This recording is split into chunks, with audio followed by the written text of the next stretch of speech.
Hi hello నమస్తే. నేను మీ రజియా. ఈరోజు రెసిపీ వచ్చేసి యమ్మీ యమ్మీ మష్రూమ్ కాజు మసాలా. చాలా టేస్టీగా ఉంటుంది.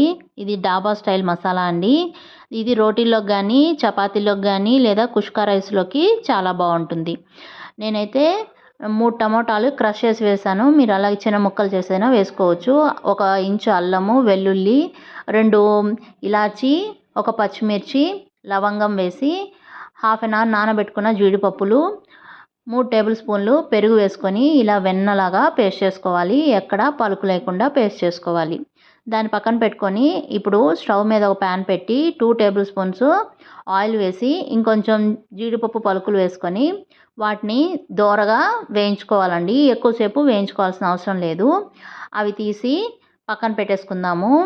ఇప్పుడు అదే ఆయిల్లో 200 గ్రామ్స్ మష్రూమ్స్, ఇవి బయట దొరికే ప్యాకెట్ మష్రూమ్సే, బటన్ మష్రూమ్స్ అంటారు కదా, అవి ఇట్లా 2 స్లిట్ లాగా చేసుకొని వాటిని కూడా ఫ్రై చేస్తున్నాను. జస్ట్ కలర్ మారే వరకు ఫ్రై చేసుకుంటే సరిపోతుంది.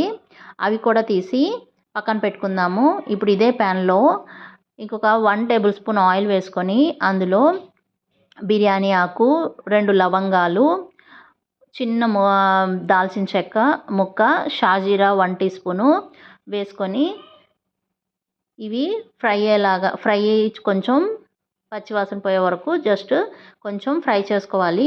ఇప్పుడు ఇందులో ఒకటి పెద్ద ఆనియన్ని ఇట్లా చిన్న చిన్న ముక్కల్లాగా కట్ చేసుకున్నాను. అవి వేసాను. ఇవి కొంచెం కలర్ చేంజ్ అయ్యే వరకు మనం ఫ్రై చేసుకొని ఇందాక మనం పేస్ట్ చేసి పెట్టుకున్న ఆ మిశ్రమం మొత్తం ఇందులో వేసుకొని ఆ జార్లోనే కొంచెం వాటర్ వేసుకొని మొత్తం కలిసేలాగా కలిపేసుకోవాలండి. ఇలా మొత్తం కలిసేలాగా కలుపుకున్నాక ఇప్పుడు మనం ఇందులో 1 టేబుల్ స్పూను కారం అయితే వేస్తున్నాను. మీ కారానికి తగ్గట్టు వేసుకోండి. 1 tablespoon garam masala, half teaspoon పసుపు, 1 టేబుల్ స్పూను ధనియాల పొడి, మీ రుచికి సరిపడా ఉప్పు వేసుకొని మొత్తం కలిసేలాగా కలుపుకోవాలి. చూస్తుంటేనే నోరు ఊరుతుంది కదా, మంచి కలర్ అండ్ స్ట్రక్చర్ వచ్చింది. చాలా బాగుంది. ఇప్పుడు కొంచెం అది బాయిల్ అయ్యాక ఇందాక వేయించి పెట్టుకున్న కాజు మరియు మష్రూమ్ ముక్కల్ని వేసి మరొకసారి మొత్తం కలిపి మూత పెట్టుకొని ఒక 2 మినిట్స్ ఉడకనిచ్చామంటే గ్రేవీ దగ్గర పడుతుంది. ముక్కలకు కూడా మసాలా బాగా పడుతుంది. ఇప్పుడు ఇందులో కొత్తిమీర చల్లుకొని ఇంకొకసారి కలుపుకున్నామంటే ఎంతో టేస్టీగా ఉండే కాజు మష్రూమ్ మసాలా రెడీ అయిపోయిందండి.